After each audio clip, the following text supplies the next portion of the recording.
Manx Radio's Update with Beth Espy.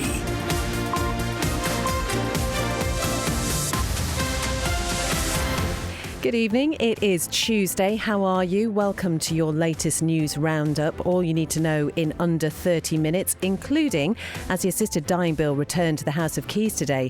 We ask if it was a victory for those supporting its introduction. Also tonight, more information about what's happening with the Northern Civic Amenity Site. Also up north, the Ramsey Sprint has been cancelled this year. We'll find out why. And a rather lyrical farewell from an outgoing MLC.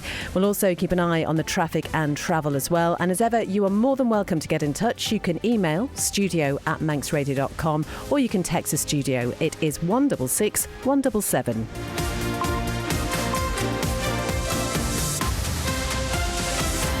We'll start with the news headlines from Christian Fastamai. Organisers of the Ramsey Sprint Festival have announced this year's event has been called off. We've thought long and hard about this.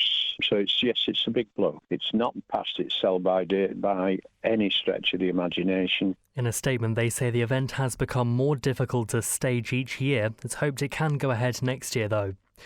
The Department of Infrastructure says it's working to find a way forward for the Northern Civic Amenity Site ahead of its planned closure on the 31st of March.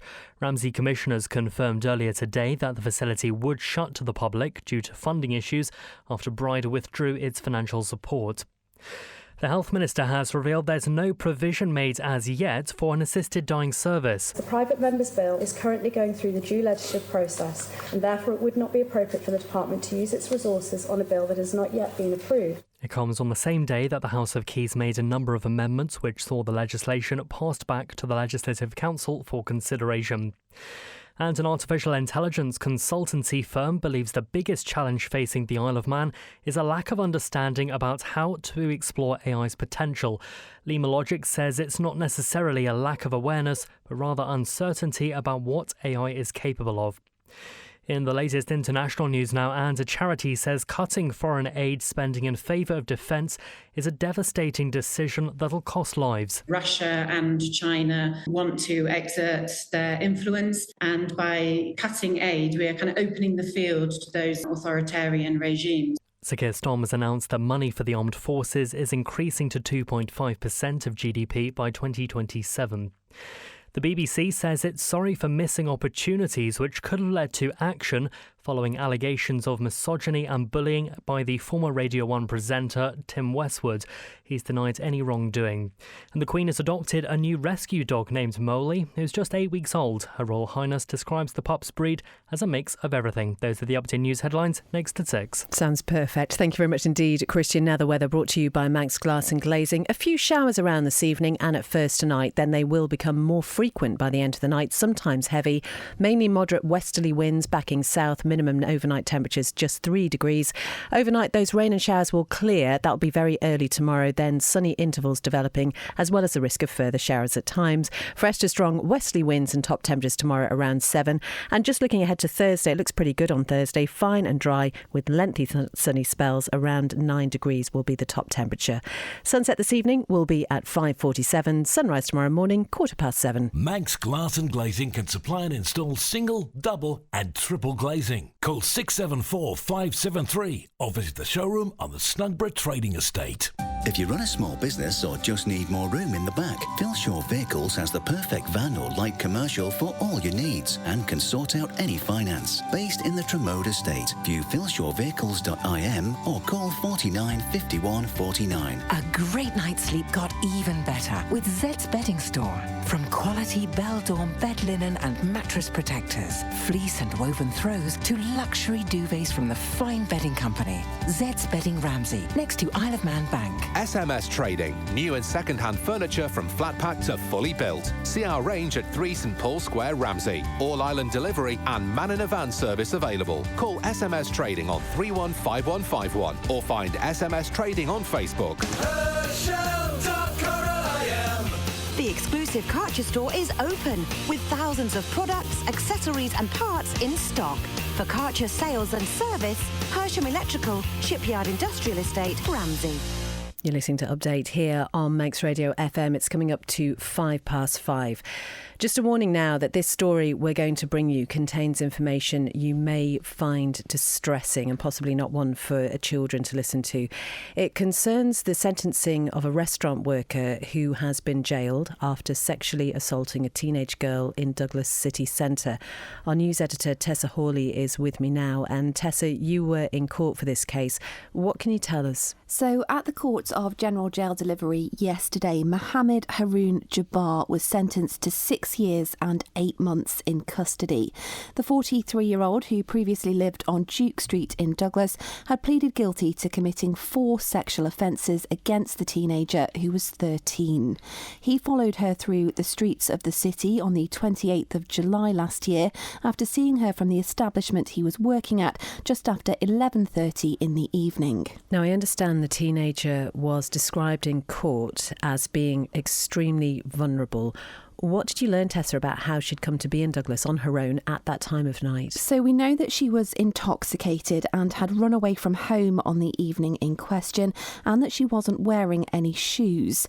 CCTV showed Jabbar following her into a bus shelter on Lord Street before the two were seen walking towards the promenade and then taking the steps down to Douglas Beach. That area wasn't covered by CCTV, but she was picked up again on it 18 minutes later. Now, the alarm was raised by a passing taxi driver who spotted the teenager on Lord Street and who called police after being alarmed at her presentation. The girl told police she'd been sexually assaulted, but her recollection of the incident was limited, and subsequent forensic testing confirmed the prominent presence of Jabbar's DNA on her.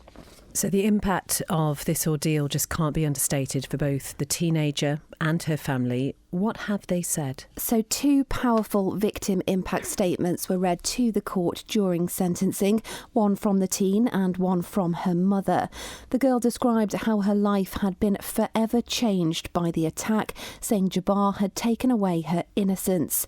"I was drunk and alone," she said. "I was a child. He was a man." Her mother told the court she feels anger like she's never felt before, adding, "The Isle of Man is our home. It's supposed to be a safe place to live and to bring up a young family." Now, we know that Jabbar is not from the Isle of Man. What will happen to him next? That's right. So his advocate told the court he has no connections or ties with the island, as he's originally from Pakistan and his wife and his family reside there. Now, as well as sentencing him to immediate custody, Deemster Graham Cook imposed an exclusion order on him, which will mean that once he's completed his prison sentence, he'll be banned from being on the island. Jabbar will also be on the sex offenders register for life. And have police commented on this case? They have. The Isle of Man Constabulary says Jabbar made a decision on that evening not to help the young teenager who was in a vulnerable position and instead sought to take advantage of it. Now, police have praised her courage in reporting what happened and her courage throughout the court process, which they say is commendable. Officers add that they hope with the right support that this sentencing will provide some level of closure for her and her family. Tessa, thank you very much. You're listening to Update 8.5 minutes past 5. The Dignity in Dying Chief Executive says passing assisted dying legislation here on the island is helping to take the end-of-life conversation out of the shadows. Now, Sarah Wotton was outside the House of Keys this morning as members debated LegCo amendments that were made. 4 of those amendments have now been sent back to the Legislative Council, but it does mark further progress for Dr Alex Allinson's private member's bill. So, was today a victory for Dignity in Dying? I feel it's a campaign that needs Dignity in Dying support, and we've been supporting Alex Allinson and his private members bill in Tynwald from the first reading, when, you know, a couple of years ago, when he really sort of led this campaign on the island. I mean, I think that this is ultimately, this campaign is about dying people and their families, and I mean, I'm thinking of the families today, and there are several with us here: Millie, Sue, And it's around those people who really need this choice at the end of life. You've got 300 million people have got access to these laws at the end of life, and from Australia to the Isle of Man potentially now. But we're supporting Kim Ledbetter in Westminster as well, and Liam. It's what the Isle of Man doing. It's obviously similar to the UK, but it's not exactly similar. There are differences. Yeah. So which would you support? Well, one thing they've all got in common, these bills, are about terminal illness and mental competence. So it's about dying people who have choice and capacity, being able to control how they die. That's the thing that links all these bills. And of course, there are different tweaks of legislation, there are different safeguards, but in terms of the actual principle of dying people having choice and control at the end of life, that's what's the legislation that's coming forward. Passing the law is just the beginning of actually dying people having choice at the end of life. It's about people accessing it at that. But critically, I think what it will do is raise the conversation, so people will be able to talk more about how they want to die when they receive a terminal illness. They'll be able to have those equal conversations with their doctors about that. Doctors will be better protected. I think it'll be rather than these conversations taking place in the shadows. That is the Dignity in Dying Chief Executive Sarah Wootton, who was talking to John Moss outside the Legislative Buildings a little bit earlier today. As ever, more details on that at manxradio.com. 11 minutes past 5. Now this morning it was announced that the Northern Civic Amenity Site will be closing on the 30th of March this year. This follows a funding dispute, we've talked about it on this programme before, between Ramsey Commissioners, Bride Commissioners and the Department of Infrastructure. So I'm joined now by our local democracy reporter Emma Draper, who's been covering this story for the past year or so. Emma, just remind us first of all, how did we get to this point? So last April, Bride Commissioners decided they would no longer be paying into the Northern Civic Amenity Site. They said the cost was too high for them, and a number of suggestions presented to the Joint Committee, which runs the site, weren't supported.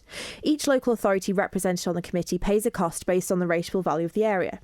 It was also asked by all of the northern authorities whether they would cover the cost that Bride Commissioners left, £67,000, to allow its residents back in, but this was not agreed.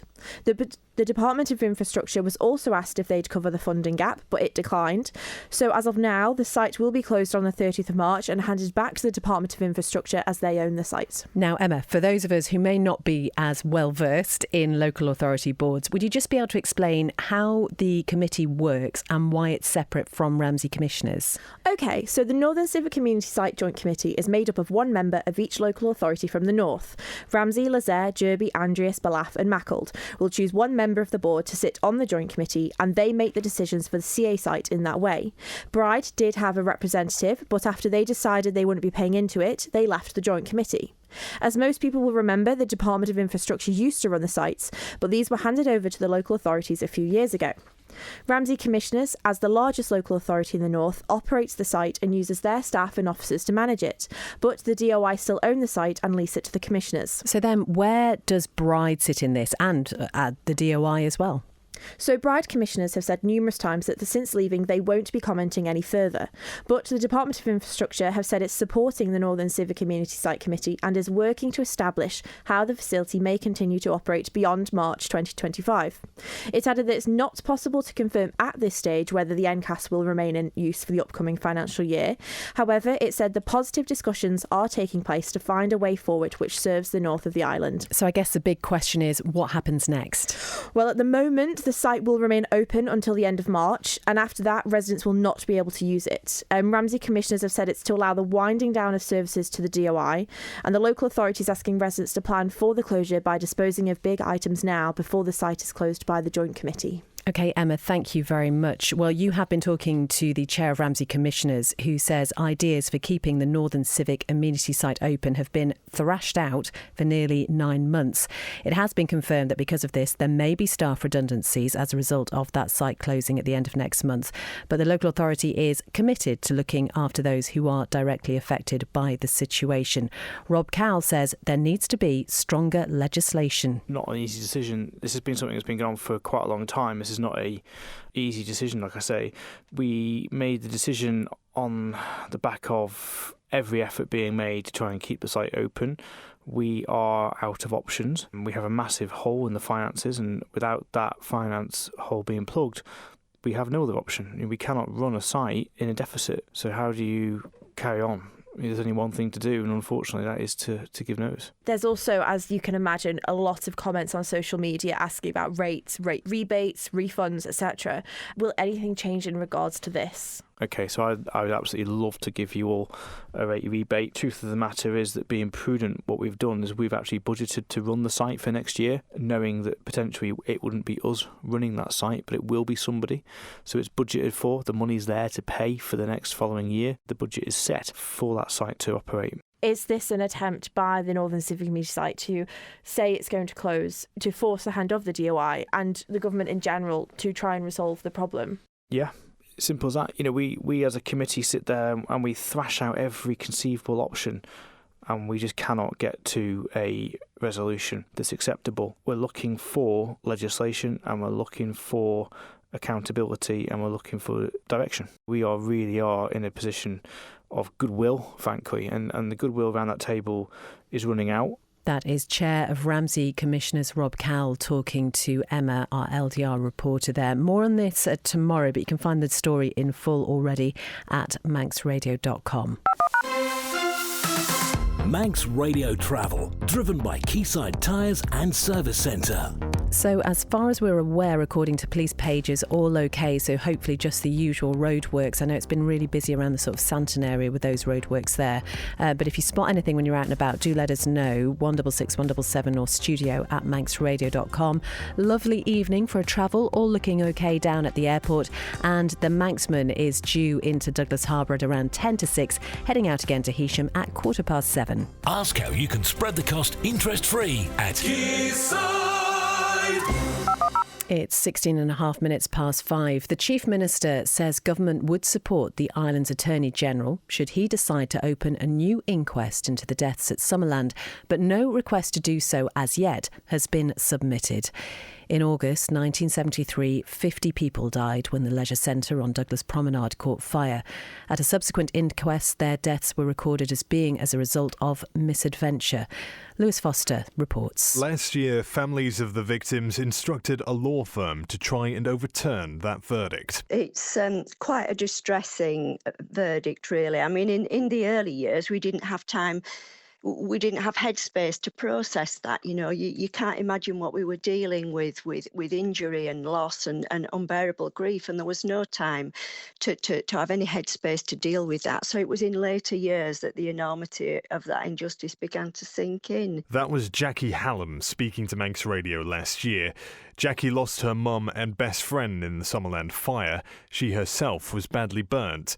Well, in 2024, the human rights law firm who've been instructed, Phoenix Law, successfully returned fresh inquest verdicts into the Stardust nightclub fire in Dublin in 1981 to determine that the victims there were unlawfully killed.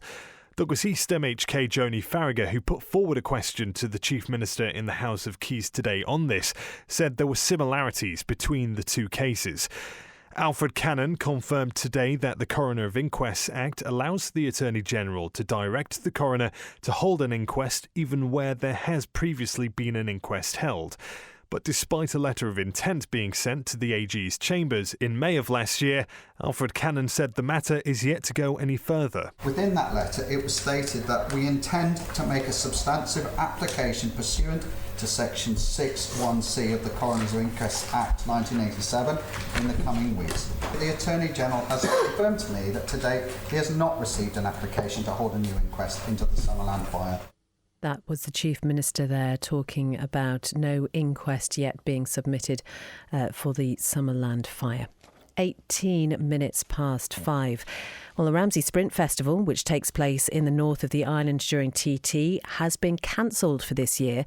Trevor Duckworth is the head of the events organisers Straightliners, and he says it's been a difficult decision to make, but believes the festival still has a future going forward. We're now faced with a big bill at the end of February to get the team to the island to pay for the ferries. We just don't have that money at this time, but it's getting harder and harder to put the event on with all the rules and regulations that we have to abide by. We spend a lot of time and effort in getting it to where it needs to be. In 2020, we took on Melbourne Raceway, which was a derelict drag race site. There's only 2 permanent drag race sites in the UK. So our long-term future, obviously, and the future of the sport lies with those venues. So we've made quite a big investment over the winter. You've been involved since the event was resurrected in 1978. How big a blow is it for yourselves to have to make this decision? Oh, heartbreaking, really is. We've thought long and hard about this. I was part of the team from the National Sprint Association that came across to the island and resurrected it, and we've run it every year since. So it's a big blow. You hope to come back in 2026. How do you resolve those challenges going forward to try and come back? We need to get a major sponsor on board. It's an iconic event. It's not past its sell-by date by any stretch of the imagination. And if we can get someone a company to take up the slack that there is in the lost entry fee and we lost all the income from traders and all that sort of stuff. But if we can get somebody to sponsor the event to take that out, we can make that event a one-off in motorsport history, which would be free to view and free to race. So that's Trevor Duckworth, head of the events organisers Straight Liners, talking to Rob there. You can view the full statement from Straight Liners on the cancellation of this year's Ramsey Sprint at manxradio.com. And if any businesses are able to support them, I'm sure they would absolutely love to hear from you. 21 minutes past 5. Well, later this week, 4 vacancies are going to open up on the Legislative Council for a 5-year term. There are 15 candidates vying for a seat, and that election is going to be held next Tuesday. That's the 4th of March. And included in that number are 3 existing MLCs who want to be re-elected, but one, Peter Greenhill, will be stepping down. And at this month's Tynwald sitting, President Lawrence Skelly paid tribute to him. We've been hearing from the 15 prospective candidates ahead of the election in our Agenda and Perspective programmes. You can catch up on all of those interviews at manxradio.com or wherever you get your podcasts from.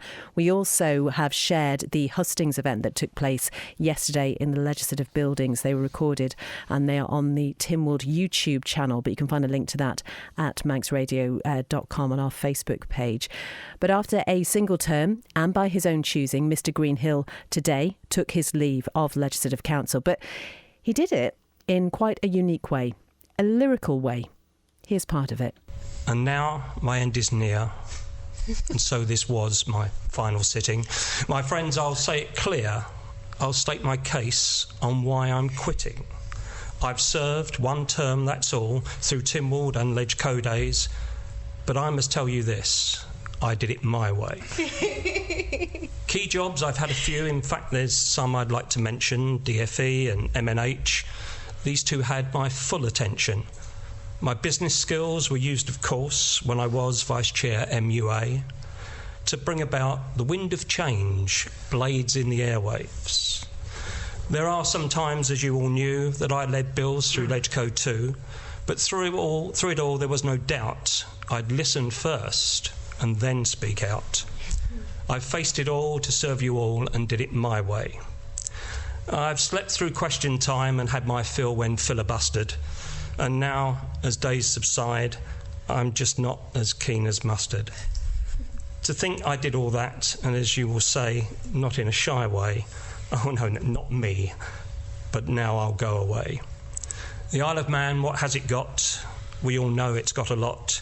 To say the things we truly feel, it's on 3 legs that we all kneel. Hansard shows I took my blows, but did it my way. It's been an honour to work with you all, to serve this great country through some very, extremely difficult times. Thank you.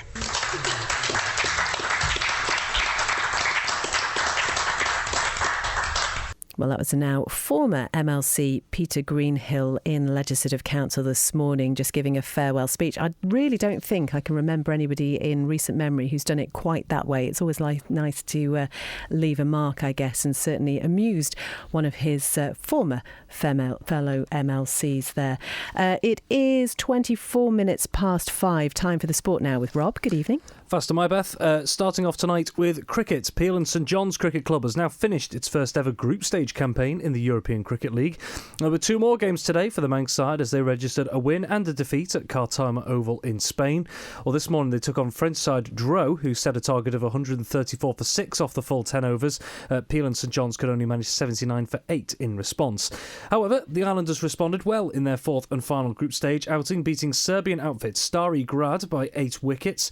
Stari Grad were first into bat, setting a benchmark of 100 for 2, off the full 10 overs. The Isle of Man side surpassed that within 8 overs to take the win. The qualifiers for the group are next up tomorrow. We're waiting to hear who Peel and St John's opponents could be, as the group standings are still to be finalised. In athletics, 3 Ireland athletes have come away with multiple medals from the latest British Masters Indoor Championships at Lee Valley in London. Evelina Hand claimed gold in the age 40 group for the women's high jump with a leap of 10.05 metres, and also bagged bronze in the women's long jump for the age group, managing a distance of 4.51 metres. Elsewhere, there was bronze in the women's 40 age group for Sarah Halligan in the 400 metres, where she clocked 66.88 seconds. Meanwhile, Daniel Stewart-Clegg came away from the meeting with double success in the men's 35 age group. He claimed silver in the 60 metres with a time of 7.21 seconds, whilst his time of 23.07 seconds in the 200 metres was enough for bronze. And finally, the Manx Grand Prix is paying tribute to former race winner Paddy Reid following his death earlier this month. The organisation says the 1973 senior MGP winner's death on the 8th of February followed a short battle with motor neuron disease. He was a guest of honour at the Islands Meeting's centenary event in 2023. The Manx Grand Prix says Mr Reid will be greatly missed by all.